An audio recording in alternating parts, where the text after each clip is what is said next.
ஆண்டவர் இயேசு கிறிஸ்துவில் என் பிரியமான சகோதர சகோதரிகளே, ஏன் தான் எனக்கு திருமுழுக்கு கொடுத்தார்களோ தெரியவில்லையே. நற்செய்தியை ஏற்றுக்கொண்டு என் வாழ்க்கையை வீணாக்கிவிட்டேனோ? உண்மையாகவே நான் கிறிஸ்தவரானதால் முழுமையான பலன் கிடைக்குமா என்றெல்லாம் ஒரு சிலர் இன்றைக்கு கூட அங்கலாய்த்து கொள்ளுகின்றார்கள். ஆண்டவருடைய போதனை அவர்களை பொறுத்தமட்டில் அர்த்தமற்றதாம். 2000 வருடங்களாக போதிக்கப்பட்ட கிறிஸ்தவம் என்ன பெரிதாக சாதித்துவிட்டது? எந்த அளவுக்கு மனிதர்களை மிக நல்ல மனிதர்களாக மாற்றியிருக்கிறது என்றெல்லாம் கேள்வி கேட்கிறார்கள். பிரியமானவர்களே, தீமைகள் பெருகியது நற்செய்தி போதிக்கப்பட்டதால் அல்ல, அந்த நற்செய்தியின் மதிப்பீடுகளை மக்கள் நிராகரித்ததால்தான். எதிர்பார்க்கப்பட்ட வெற்றியை நற்செய்தி அறிவிப்பு அடையவில்லை என்றால் அதற்கு காரணம் என்ன? விதைத்தவரா? விதைகளா? அவற்றை ஏற்றுக்கொண்ட நிலமா என்று இன்றைக்கு நாம் சோதித்து பார்க்க வேண்டும். விதைப்பவரின் தாராளத்தை சந்தேகிக்கக்கூடாது, விதையினுடைய தரத்தை சந்தேகிக்கக்கூடாது. பெரும்பாலான பிரச்சனைகள் வருவது விதையை ஏற்றுக்கொள்கின்ற நிலத்தினால்தான் என்று இன்றைக்கு நாம் புரிந்து கொள்கிறோம். இன்றைய முதல் வாசகம் எசையா இறைவாக்கினர் நூலிலிருந்து 55ஆம் அதிகாரம் 10 முதல் 11 வரையுள்ள வசனங்கள். இங்கே இறை வார்த்தை விதைக்கு பதிலாக மழைக்கும் பனிக்கும் ஒப்பிடப்படுகிறது. மழையும் பனியும் வானிலிருந்து இறங்கி வருகின்ற போது வல்லமையோடு செயல்படுகிறது. அது நன்மை செய்கிறது, நலம் பயப்பது. அதே போலத்தான் ஆண்டவருடைய வார்த்தையும் என்று எடுத்து கோருகின்றது. இன்றைக்கு மனிதர்களுடைய வார்த்தைகளை பாருங்கள். சில வார்த்தைகள் கேட்கின்ற செவிகளையே கூசச் செய்கின்றன.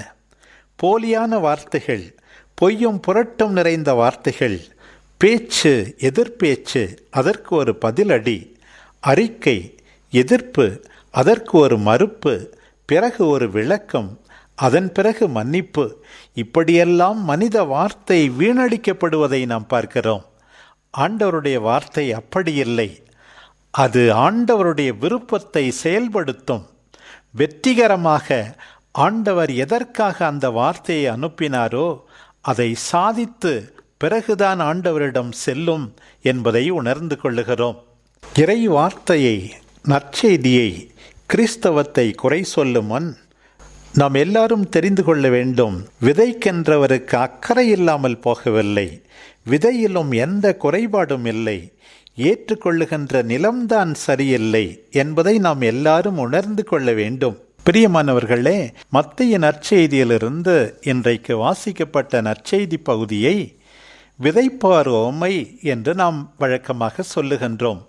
13ஆம் அதிகாரம் 1 முதல் 23 வரையுள்ள வசனங்கள். முதல் கேள்வி, விதைக்கின்றவர் யார் என்பது. அது கடவுளாக இருக்கலாம். மத்தேயு நற்செய்தி 13:37 கூறுவது போல அது அவருடைய மகனாக இருக்கலாம், அல்லது ஒரு அருள்பணியாளராக இருக்கலாம், ஒரு அர்ப்பண வாழ்வை சார்ந்த சகோதரியாக இருக்கலாம், சகோதரராக இருக்கலாம், ஒரு மறைக்கல்வி ஆசிரியராக இருக்கலாம், அல்லது எந்த ஒரு நம்பிக்கையாளரும் நற்செய்தியை அறிவித்தால் அவர் விதைப்பவராக இருக்கலாம். விதை எதை குறிப்பிடுகின்றது? இன்றைய நற்செய்தி பகுதியில் 6 முறை விதை கடவுளுடைய வார்த்தை என்று சொல்லப்பட்டிருக்கிறது. அதுவும் 19வது வசனத்தில் இந்த விதையானது இறை ஆட்சியை குறித்த இறை வார்த்தை என்று குறிப்பிடப்பட்டுள்ளது. நற்செய்தி, இறை வார்த்தை, இதுதான் இந்த உவமை குறிக்கின்ற விதை என்பதை தெரிந்து கொள்கிறோம். மூன்றாவதாக நிலம். இந்த நிலம் பலதரப்பட்ட மக்களை குறிக்கின்றது. அந்த மக்கள் எவ்வாறு ஆண்டவருடைய வார்த்தையாகிய விதையை ஏற்றுக்கொள்கிறார்கள், எத்தகைய பலனை அளிக்கிறார்கள் என்பதை பற்றி குறிப்பிடுகின்றது. எனவே இந்த உவமையை விதைப்போர் உவமை என்று சொல்லலாம், விதைகளின் உவமை என்று சொல்லலாம், அல்லது விதைகளை ஏற்றுக்கொள்ளுகின்ற நிலத்தின் உவமை என்று கூட சொல்லலாம். இந்த முக்கியமான உவமைக்கு விளக்கம் அளித்த புனித சிரில் ஆஃப் அலெக்சாண்ட்ரியா கிறிஸ்தவத்தின் தொடக்க காலத்திலேயே இதற்கு விளக்கம் அளிக்கும் போது 3 ways of disaster and 3 grades of glory என்று குறிப்பிட்டார். அதாவது இந்த ஓமையில் 3 விதமான ஆபத்துக்கள் சுட்டிக்காட்டப்படுகின்றன. 3 படிநிலைகளில் வெற்றியை, மாட்சிமையை எடுத்துரைக்கின்றது என்று அவர் குறிப்பிட்டார். புனித அலெக்சாண்டிரிய சிரில் அவர்களின் போதனையின் அடிப்படையில் இந்த ஓமையை உற்று பார்ப்போம். முதலாக வழியோரம் விதைக்கப்பட்ட விதைகள். இவர்கள் கடின உள்ளம் கொண்டவர்கள். ஒரு விதத்தில் அந்த காலத்து பரிசேயர்களை போன்றவர்கள். இத்தகையவர்களின் உள்ளம் மரத்து போய்விட்டது. ஆண்டவருடைய போதனைகளை கேட்கிறார்கள், அவருடைய இரக்கச் செயல்களை பார்க்கிறார்கள். ஆனால் அவரை ஏற்றுக்கொள்ள இவர்கள் தயாராக இல்லை. ஆண்டவர் நலமளிக்கிறார், ஆண்டவர் மன்னிக்கிறார், ஏற்றுக்கொள்ள மாட்டோம். மெசியாவை போல பேசுகிறார், நடிக்கிறார். நாசரேத்திலிருந்து நல்லது எதுவும் வரக்கூடுமோ என்று கடினமான உள்ளத்தோடு ஆண்டவரை நிராகரிக்கின்ற மக்கள் கூட்டம். ஏன் அன்றைக்கு நாசரேத்து மக்களும் அப்படித்தானே நடந்து கொண்டார்கள். ஆண்டவருடைய போதனையை கண்டு வியந்தார்கள். ஆனால் அதை குறித்து இடரல் பட்டார்கள், நம்ப மறுத்தார்கள். அவருக்குரியவரிடம் வந்தார், அவருக்குரியவர்களோ அவரை ஏற்றுக்கொள்ளவில்லை. பிரியமானவர்களே, பறவைகள் அந்த விதைகளை பறித்து சென்றது போல சாத்தான் அந்த நற்செய்தி பலனளிக்காமல் இருக்குமாறு பார்த்து கொள்ளுகிறது. அடுத்ததாக பாறை நிலத்துக்கு என்ன நேர்கிறது என்று பாருங்கள். இந்த பாறை நிலத்துக்கு ஒப்பானவர்கள் வேறற்றவர்கள். தொடக்கத்தில் மகிழ்ச்சியோடு இறை வார்த்தையை ஏற்றுக்கொள்ளுகிறார்கள். ஆனால் இன்னல்கள், துன்பங்கள், வேதனைகள் சூழ்கின்ற போது அவர்கள் பாதை மாறுகின்றார்கள். ஆழமில்லாதவர்கள் அவர்கள், மேலோட்டமானவர்கள், நுனிப்புல் மேய்பவர்கள். உண்மையான சீடத்துவம் எதில் அடங்கியிருக்கிறது தெரியுமா? உன் சிலுவையை நாள்தோறும் சுமந்து கொண்டு ஆண்டவரை கடைசி வரை பின்பற்ற வேண்டும் என்பதில்தான். இன்றைக்கு எத்தனையோ நற்செய்தி போதகர்கள் மக்களிடமிருந்து துன்பத்தை மறைப்பதிலேயே கருத்தாயிருக்கிறார்கள். பெரிய நற்செய்தி கூட்டத்தை பார்த்து ஆண்டவருடைய வெற்றியை, அவருடைய ஆசீர்வாதத்தை அனுபவித்தவர்கள் 1000 பேர் கையை உயர்த்துங்கள் என்கிறார்கள். எத்தனையோ பேர் கைகளை உயர்த்துகிறார்கள். அதைவிட எது முக்கியம் தெரியுமா? ஆண்டவருக்காக துன்புற, ஆண்டவரை பற்றி கொண்டு இறுதி வரை நிலைத்து நிற்க யாராவது 12 பேர் முன்வருகிறீர்களா என்று கேட்டால் எவ்வளவோ நலமாக இருக்கும். மனம் தளராமல் விடாமுயற்சியோடு ஆண்டவரை பின்பற்ற வேண்டுமென்றுதான் நம் எல்லாருக்கும் அழைப்பு விடுக்கப்படுகின்றது. மத்தேயு நற்செய்தி 10ஆம் அதிகாரம் 22வது வசனம், 24ஆம் அதிகாரம் 13வது வசனம், இவற்றை வாசித்து பார்த்தால் நமக்கு தெளிவாக தெரிகின்றது. 3வது ஆபத்து முட்செடிகள் மத்தியில் விழுந்த விதைகளுக்கு. இவர்களும் இறை வார்த்தையை கேட்கின்றார்கள். ஆனால் இவர்கள் எப்படிப்பட்டவர்கள்? ஒரு பக்கம் தங்கு தடையின்றி இன்பத்தை அனுபவிக்க நினைக்கின்ற மக்கள் இவர்கள்.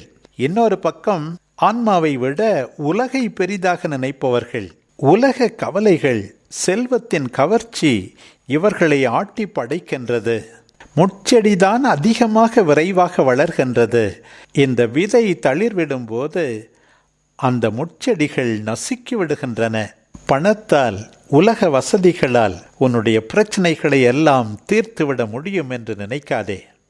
கடவுளை தேடு, அவருடைய அருளை தேடு. அவர்தான் உனக்கு மீட்பு அளிப்பவர். பணம் உன்னுடைய நெருங்கிய நண்பனாக இருந்தால் அதே சமயத்தில் கடவுள் உன்னுடைய நண்பனாக இருக்க முடியாது என்பதை நாம் புரிந்து கொள்கிறோம். 3 விதமான நிலங்கள் 3 விதமான ஆபத்துக்களை சந்திக்கின்றன. இப்போது 3 நிலைகளில் வெற்றி கிடைப்பதை பார்ப்போம். ஒரு மூட்டை விதைக்கு 10 மூட்டை அறுவடை கிடைத்தால் அதுவே சிறந்த அறுவடை என்றுதான் சொல்ல வேண்டும். ஆனால் பாருங்கள், ஒரு சுனாமி போல எதிர்பார்க்காத மிகவும் வளமான தாராளமான அறுவடை 30 மடங்கு, 60 மடங்கு, 100 மடங்காம். அதற்கு காரணம் என்ன? இந்த நல்ல நிலத்தை போன்றவர்கள் உடனடியாக ஏற்றுக்கொள்ளுகிறார்கள், ஆழ்ந்து சிந்திக்கிறார்கள், பலன் கொடுப்பதிலேயே கருத்தாயிருக்கிறார்கள். யாக்கோபு கூறுவது போல, 1:23 இவர்கள் வார்த்தையை கேட்பவர்கள் மட்டுமல்ல, அதன்படி வாழ்பவர்கள்.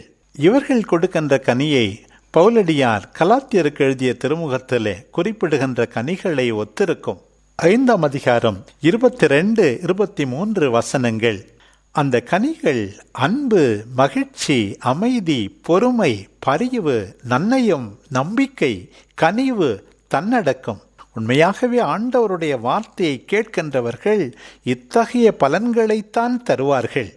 இவர்கள் ஆண்டவருடைய கட்டளைக்கு எந்நாளும் கீழ்ப்படிவார்கள்.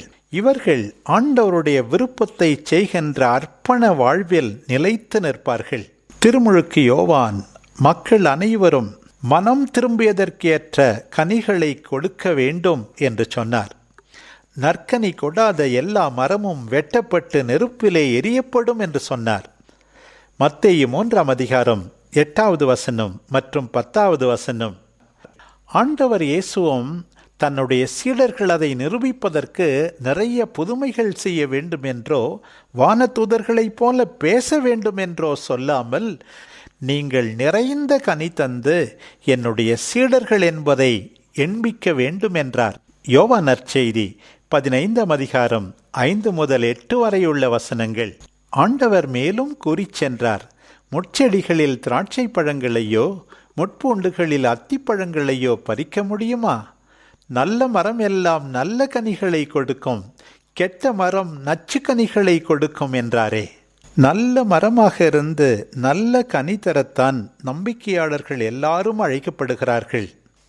நல்ல நிலமாக இருந்து உண்மையாகவே ஆண்டவருடைய வார்த்தையை ஏற்றுக்கொண்டு நாம் பலன் கொடுக்க நினைத்தால் பொல்லாரின் சொல்லை கேட்க மாட்டோம், பாவிகளின் தீய வழியில் செல்ல மாட்டோம், இகழ்வாரின் குழுவில் இடம்பெற மாட்டோம். மாறாக ஆண்டவரின் திருச்சட்டத்தில் மகிழ்ச்சி அடைவோம். ஆண்டவரின் திருச்சட்டத்தை இரவும் பகலும் தியானிப்போம்.